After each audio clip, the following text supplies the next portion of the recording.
Leo ni watu wengi sana wameshindwa kuendelea kuyafanya au kuyatimiza mapenzi ya Mungu katika maisha yao. Maana mpendwa, katika dunia hii na katika maisha haya tunayoyaishi, kama kuna jambo au kitu ambacho kina upinzani mkubwa sana, yani sehemu ya maisha ambapo utapata vipingamizi vingi sana na vikwazo, ni pale unapotaka kuyafanya mapenzi ya Mungu aliye hai. Kwa hiyo siku hizi watu wengi wameshaacha kabisa kufanya na kuyatimiza mapenzi ya Mungu aliye hai.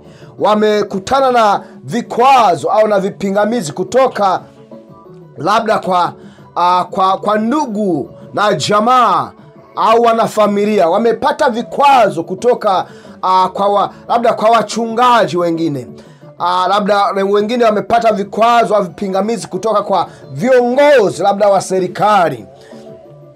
Na hivyo mwisho wa siku wameacha kuendelea kuyafanya na kuyatimiza mapenzi ya Mungu. Na inawezekana wewe ni mmoja kati ya watu ambao wamepitia au wanapitia changamoto kama hii hapa. Na ndio maana siku ya leo na kuomba sana utege sikio ujumbe huu wa leo, na pia usisahau kuwapa watu wengine ujumbe huu ili kwamba wasimame imara na wajue jinsi na nini cha kufanya wanapokabiliana na hali ya namna hiyo.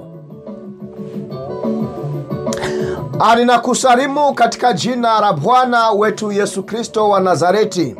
Popote pale ulipo katika siku ya leo, unapotufuatilia na kututegea sikio mpendwa, napenda nikukaribishe kuweza kuungana nami katika siku ya leo kuyapokea maneno ya Mungu. Na ujumbe huu unakufikia moja kwa moja kutoka hapa kwenye channel hii ya Canada Christ Holy Followers. Na anayekufikishia ujumbe huu katika siku ya leo ni mwinjilisti Edmond Obedi. Pendwa, ubarikiwe katika jina la Bwana wetu Yesu Kristo siku zote na wakati wote, ukapate kufurahia uwepo wa Yesu Kristo ndani ya maisha yako siku zote mpendwa. Na kama unavyojua, siku zote tunamtangaza Bwana wetu Yesu Kristo wa Nazareti. Tunamhubiri Yesu Kristo kama yeye kuwa ni njia, kweli na uzima. Yeye peke yake ndiye mkombozi wetu mpendwa. Hatuhubiri mtu yeyote, hatutangazi jina la mtu yeyote, bali ni Yesu Kristo. Haleluya! Sifa na utukufu na heshima zimrudie siku zote. Mpendwa, ninakuombea katika jina la Yesu Kristo. Sijui unapitia mapito gani, lakini katika siku ya leo, kwa mamlaka niliyopewa katika jina la Yesu Kristo, naomba kwamba upate au pokee ushindi. Kama wewe ni mgonjwa, pokea uponyaji katika jina la Yesu Kristo wa Nazareti, yeye aliyetufia msalabani.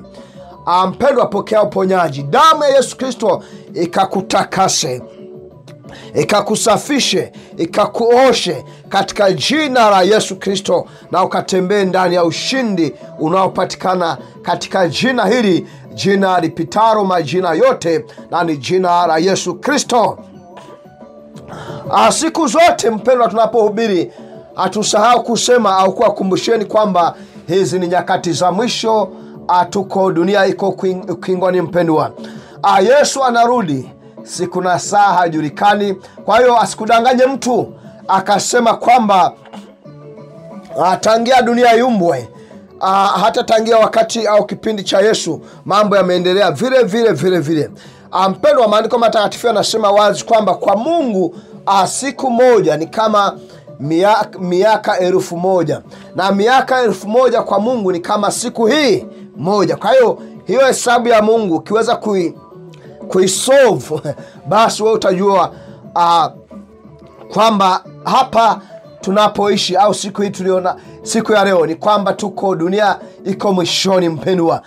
Yesu anaweza karudi siku na saa ambayo wewe hauidhani. Pale wewe unadhani kwamba amani, furaha, utulivu nini, mambo yote acha ufanye mambo ya kishetani unayoyapenda wewe, basi Yesu anafika mpendwa. Kwa hiyo mpendwa, kwa kuwa tuko siku hizi za mwisho, naamini kwamba umeshaona wazi kwamba watu wengi wamekufa kiroho. Huduma za watu wengi, wito waliokuwa nao wengi. Mungu amekuita, amekuchagua. Umewahi kusikia sauti nasema nitumikie wewe, nitumikie wewe.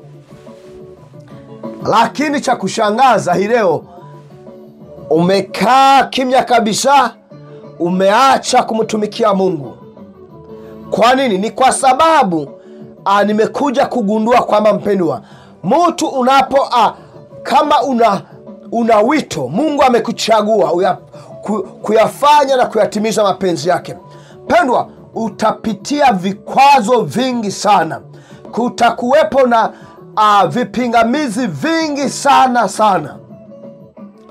Yani vita itatoka pande zote, kuanzia kwenye familia.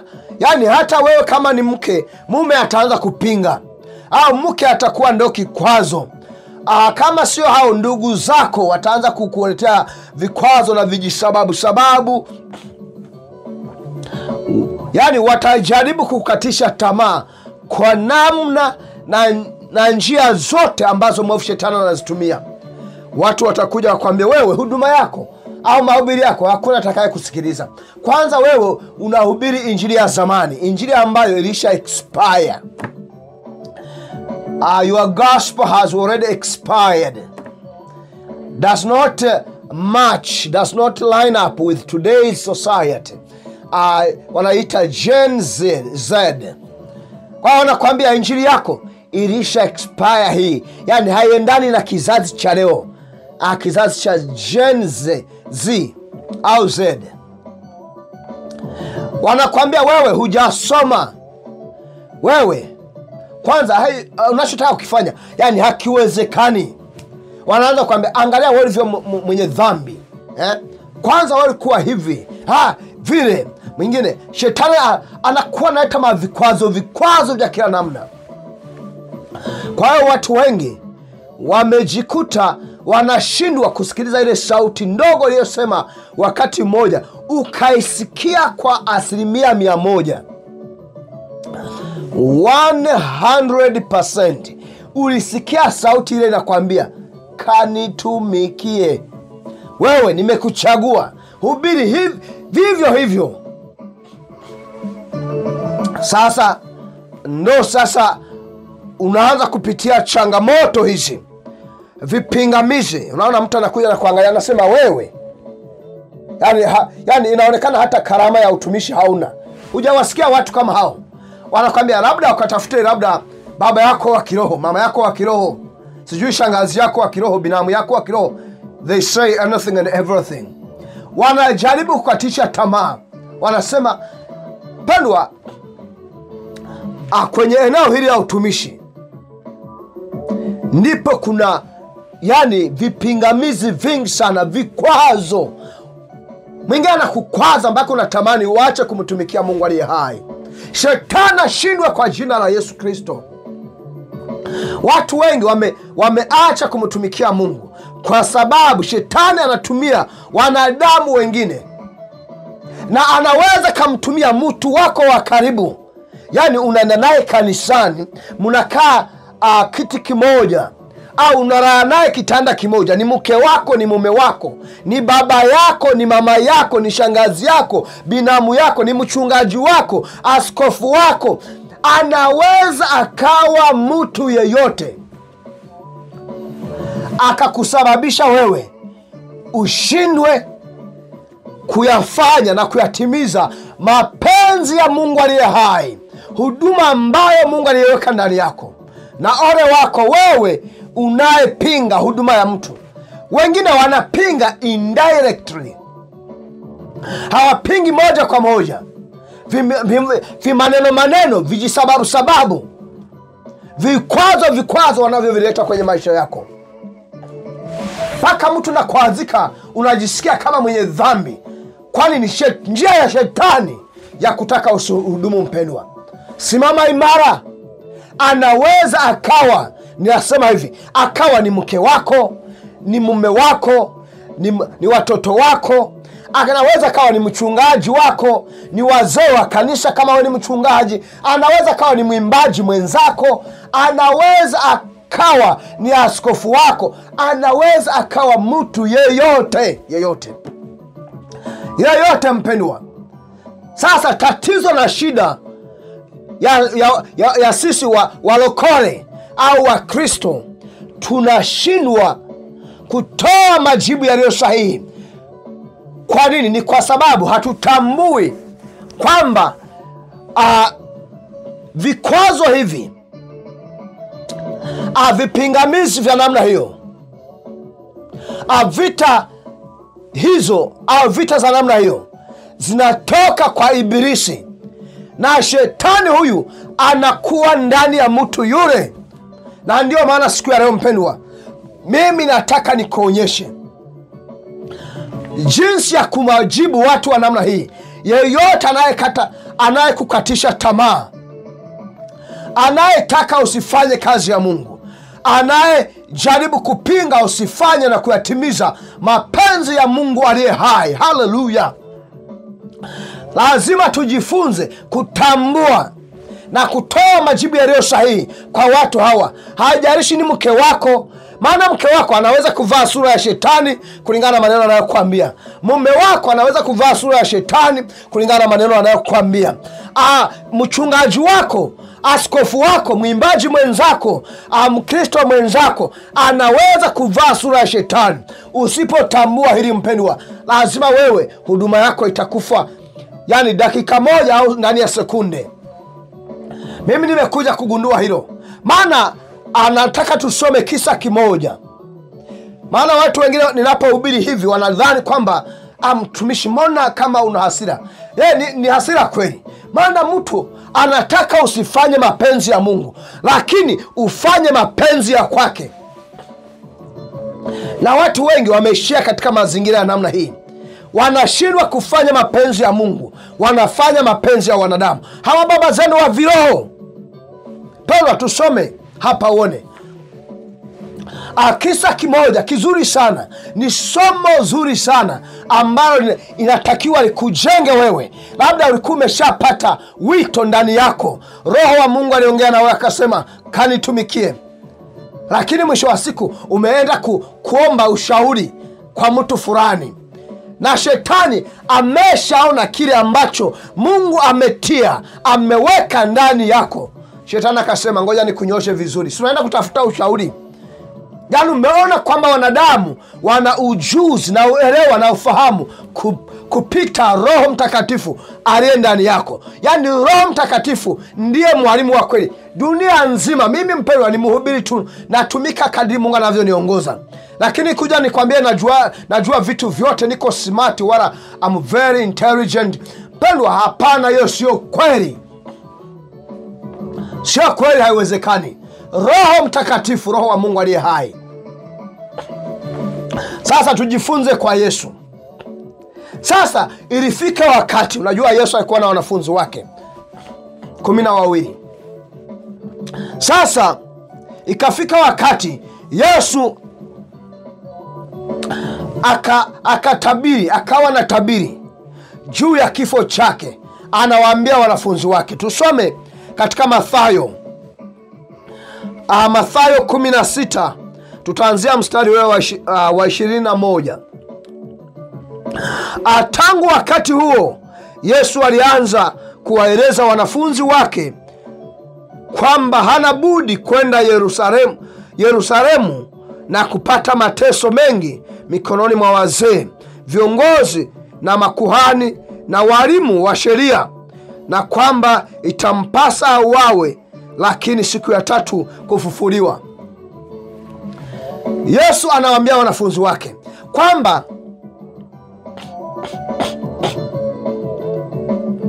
kwamba hana budi, yani anawaambia wanafunzi wake kwamba ni lazima, maana haya ni mapenzi ya Mungu.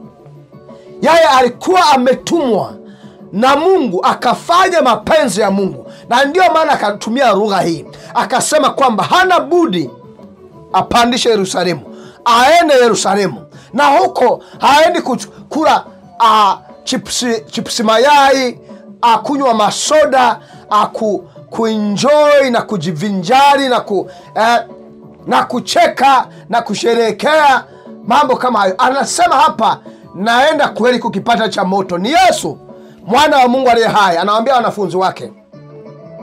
Kwa anatabiri habari za kifo chake mwenyewe, anawaambia wanafunzi wake. Na cha kushangaza hapa, angalie, anasema huko Yerusalemu atapata mateso mengi, anatakuwa mikononi mwa wazee. Na hawa wazee, mpendwa, ufahamu kwamba ni wazee wa makanisani, ni wa viongozi na makuhani wa wapi? Makanisani, wale ambao wanapinga karama ya Mungu ambayo ameweka ndani yako, kwamba ukahubiri injili kamili ya Yesu Kristo wa Nazareti.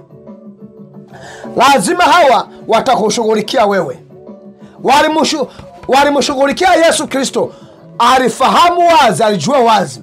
Na watu wengi wameshindwa kuhubiri injili kamili ya Yesu Kristo kwa sababu wanaogopa wazee, wanaogopa viongozi wa makuhani na walimu wa sheria. Na ndio maana unaona serikali za duniani leo, serikali nyingi, wewe ukienda kinyume na wao, lazima utakipata cha moto.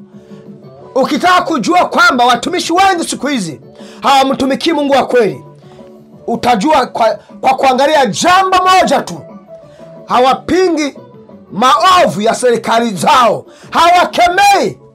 Hapo ndipo utajua wazi kwamba hawa sio watumishi wa Mungu aliye hai, hawatetei haki. Angalia Yesu mpendwa, angalia Yesu Kristo, alikuwa yuko tofauti, yuko anapingana 100% na wale waovu wa kipindi kile, viongozi. Na ndio maana unaona hata hawa Mafarisayo na Masadukayo, mafisadi, matapeli, hawa ambao walikuwa wanabebesha watu mizigo mikubwa, alikuwa anapingana nao. Lakini walikuwa ndani ya makanisa, wanavaa vikofia, vikanzu virefu sana mpaka kule vinaenda vinafagia barabarani, lakini ndani yao ni mbwa mwitu wakali sana. Kwa hiyo anawaambia wanafunzi wake, hapa naenda, hawa ndio watanitesa, nitateseka mikononi mwao. Lakini anasema yani mateso makubwa, na mwisho wake lazima nitakufa. Kizuri akasema kwamba lakini siku ya tatu, behold, siku ya tatu nitafufuka. Haleluya! Na kweli alichokisema mpendwa kilitokea. Mpendwa, kumbuke ujumbe ambao nimekuletea siku ya leo ni jinsi ya kumjibu yeyote anayepinga huduma ya Mungu ndani yako, au anayepinga usifanye mapenzi ya Mungu. Ndio ujumbe wa leo, ujumbe ambao nakufikishia katika siku ya leo. Kwa hiyo amewaambia wanafunzi maneno haya, na wewe labda unamwambia mke wako, unamwambia labda mume wako, unamwambia mchungaji wako, unamwambia nabii wako, unamwambia mtume wako, unamwambia baba yako wa kiroho, unamwambia askofu, unamwambia asijui wazee wa kanisa kwamba Bwana Mungu amenipa neno hili, nihubiri injili ya kuandaa watu kwamba Yesu anarudi. Wanakuambia wewe, hiyo hatuitaki bwana, utawatukana watu. Maana siku hizi ukiwaambia watu watubu dhambi, ukikemea dhambi, watumishi wengi wanaona kwamba unatukana watu, wanakuambia hakuna mkamilifu. Kwa hiyo kama hakuna mkamilifu, ndio tushindwe kuambia watu waishi maisha matakatifu. Wanaanza kuambia kwanza injili yako hiyo wewe haujasoma, kuna mambo mengi ambayo hauyafahamu wewe, ndio maana unahubiri injili ya kitoto. Na ndio maana napenda pale Yesu wanafunzi wake walipoenda kumuuliza, je, hivi ni nani aliye mkuu katika ufalme wa mbinguni? Maana huone labda Petro alikuwa anajiona ndio mkuu katika ufalme wa mbinguni, labda ni Andrew, labda ni Petro alikuwa anajiona ndio sijui ni nani. Unajua alikuwa wengi, au labda Yuda mwenyewe aliyemsaliti Yesu. Yesu akasema hivi, aliye mkuu katika ufalme wa mbinguni lazima awe kama, anyenyekee kama mtoto. When we are talking about other things of God, katika mambo ya Mungu nyenyekea kama mtoto mdogo. Sasa anawaambia wanafunzi wake, kwa hiyo alivyowaambia ikatokea nini? Angalia sasa kisa chenyewe ndio hiki hapa. Najua kuna wengine wanaona wanakupenda sana kuliko Mungu anavyokupenda wewe, au wanakutaka wewe, wanakuhitaji wewe kuliko Mungu anavyokuhitaji, au wanaona wewe unayoyasema ni kama umechanganyikiwa. Unajua mambo ya Mungu wapendwa, sijasema kwamba tusitumie hekima na akili. Of course lazima, maana Mungu ametupa hizo ili kwamba tusitumie akili. Lakini sasa the most important thing you have to do here, lazima to base kwenye Roho Mtakatifu. Yani tumtegemee sana Roho Mtakatifu. Ukitumia akili zako wewe utakufa vibaya. Mimi nakwambia, mimi sijakataa kutumia akili na hekima, lakini hiyo hekima nasema omba kutoka kwa Mungu. Wewe ukijichanganya tu eti na hekima, nimesoma, nina madigrii, lazima utakufa vibaya. Kwa hiyo angalia hapa kilichotokea. Amewaambia wanafunzi wake yale ambayo anatakiwa kufanya, na ni hadharani mapenzi ya Mungu, na hakuna yeyote anayejua kwamba ni mapenzi ya Mungu, ni Yesu peke yake. Sasa hawa ambao ni wanafunzi wake, angalia mmoja anasemaje hapa. Petro, sasa ule mstari wa 22, Petro akasema hivi, Petro akamchukua kando, akaanza kumkemea akisema, haiwezekani Bwana, jambo hili kamwe halitakupata. Mungu wangu, anampeleka pembeni hata wengine wasisikie, anamweka kando Petro. Unasikia? Akaanza kumkemea. Na hapa labda picha unayoweza kuiona moja ni kwamba Petro kiumri alikuwa na umri mkubwa kuliko Yesu Kristo, yani umri wa kidunia. Maana Yesu hakuna naye mzidi umri, maana alikuwa hapo mwanzo, maandiko matakatifu yanasema kwamba hapo mwanzo alikuwepo neno, naye neno alikuwa kwa Mungu, naye neno alikuwa Mungu mwenyewe huko mbinguni, mpendwa. Ndivyo ilivyo. Naweza kuwa jasema vizuri, lakini ni katika mfumo ule. Lakini sasa katika umri wa kidunia Petro alikuwa ni mkubwa, kwa akamwambia, njoo hapo wewe mtoto, wewe unasema nini? Yani akatumia na neno kamwe. Na hawa ndio wale wazee wa kanisa wa kwenu, hawa ndio maaskofu wenu. Anakuambia usihubiri injili hiyo, lazima ufuate taratibu na sheria na kanuni za dini letu la Kipentekoste, la Kisabato, la Roman Katoliki. Hawezi kuhubiri kinyume. Yani Yesu anataka kufanya mapenzi ya Mungu aliye hai. Hapa Paulo yeye, sio Paulo, Petro yeye anawaza kibinadamu. Anamwambia, wewe njoo hapa bwana.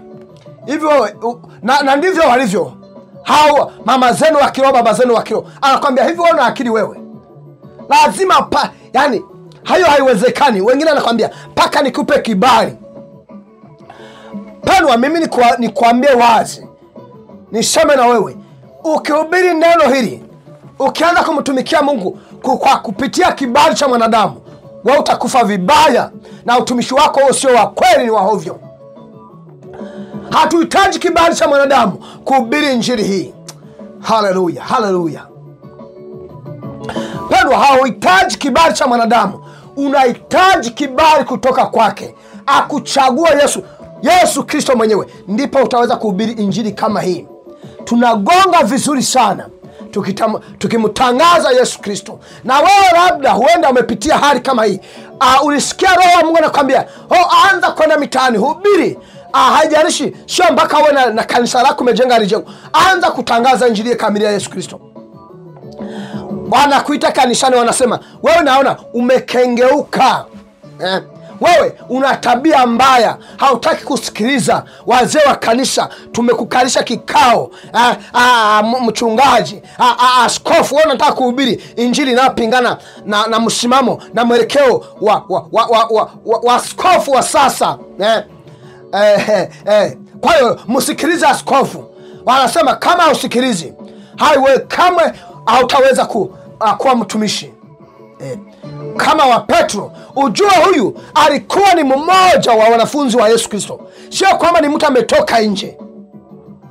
Na ndio maana nimesema wazi kwamba mtu ambaye atakufanya wewe ushindwe kuyatimiza na kuyafanya mapenzi ya Mungu, au kuendelea na huduma ile au wito ambao uliusikia ndani yako, mpendwa, na mimi kwanza kuhubiri injili sio kwamba nilipampiwa, yani mtu alinipampa akanijaza vitu.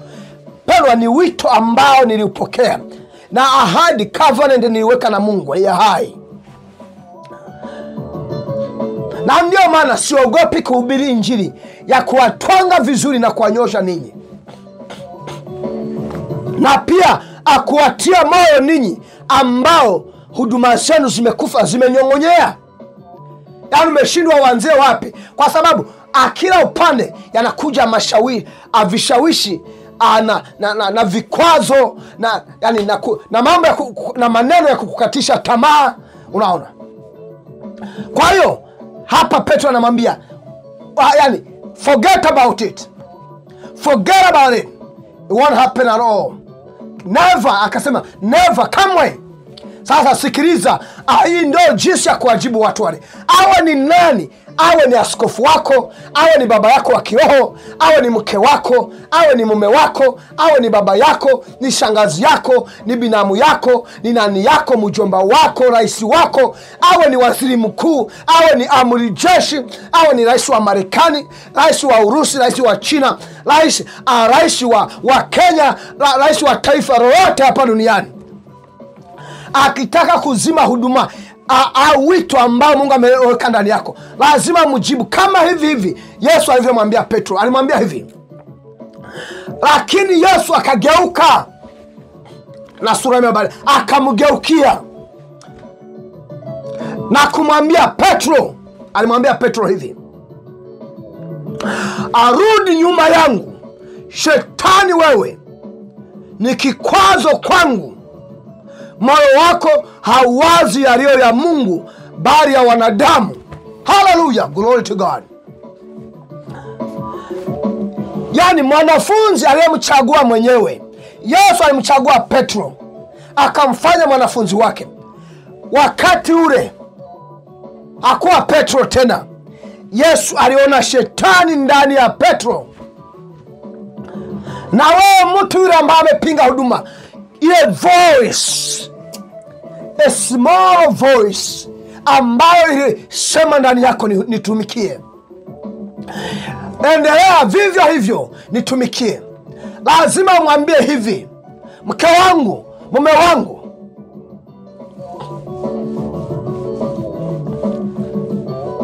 mwambie wazi kabisa, mchungaji, askofu, raisi, toka nyuma yangu wewe Shetani, wewe Shetani, toka, wewe ni kikwazo kwangu. Mwambie moyo wako hauwazi yaliyo ya Mungu, na kama Shetani hajawahi kuwaza yaliyo ya Mungu. Na ndio maana unaona hawa wote wamekuvunja moyo. Ndio maana unaona hawa wote wamekuwa kikwazo kwa huduma yako. Lakini mimi katika siku ya leo nikutie moyo na nikufundisha katika siku ya leo, lazima uambie vivyo hivyo, maana aliye ndani ya yule mtu ni Shetani. Sio kwamba ni yule mtu tena. Shetani amevaa sura ya yule mtu, anaongea kupitia yule mtu, haijalishi ni nani. Maana huyu alikuwa ni mwanafunzi wa Yesu Kristo. Ni Yesu mwenyewe aliyekuwa amemchagua. Sembushe yule jamaa ambaye umemkuta kanisani eti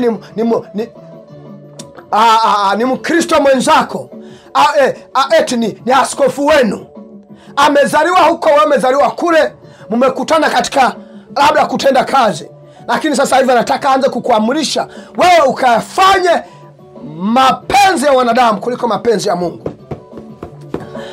Wapendwa, lazima tujifunze kujibu kwa namna hii. Alikemea, lazima na wewe ukemee.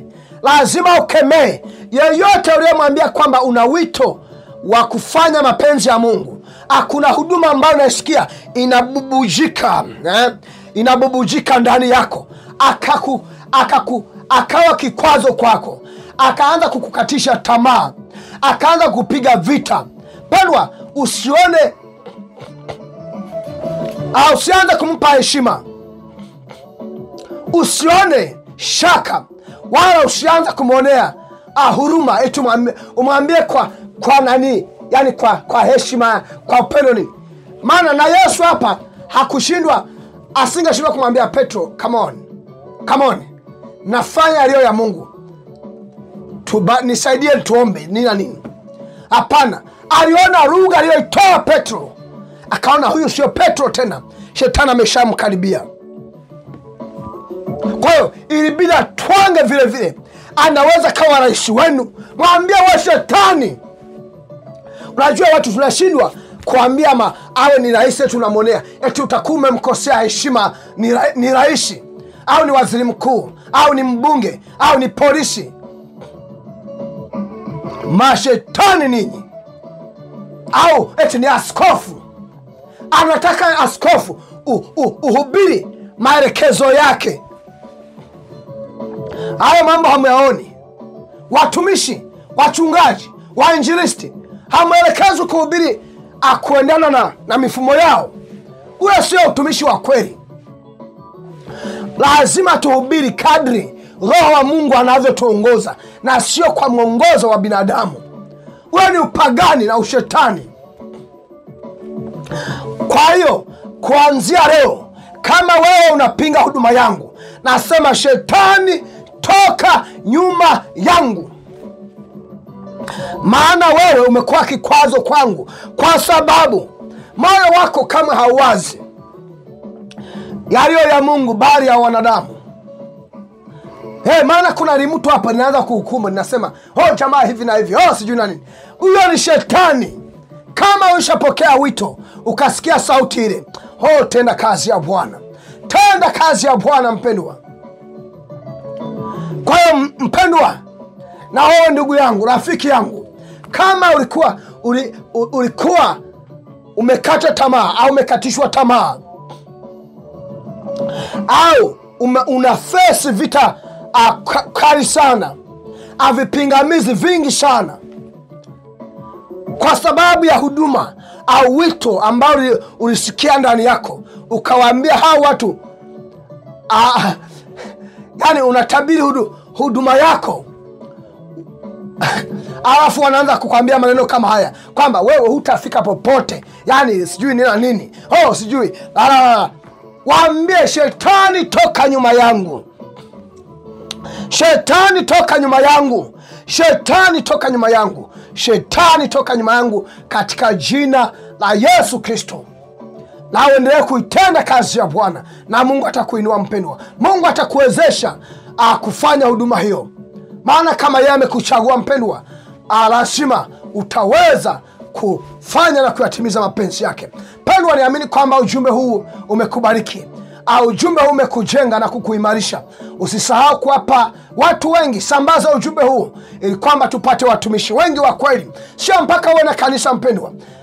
Katika hali zote, sehemu yote, lazima injili hii ihubiriwe na katika dunia yote, na ndipo Yesu atarudi. Mpendwa, abarikiwe kupokea maneno haya. Tuendelee kuwa pamoja katika kuyapokea maneno ya Mungu. Ninakubariki katika jina la Baba na la Mwana na Roho Mtakatifu. Amina.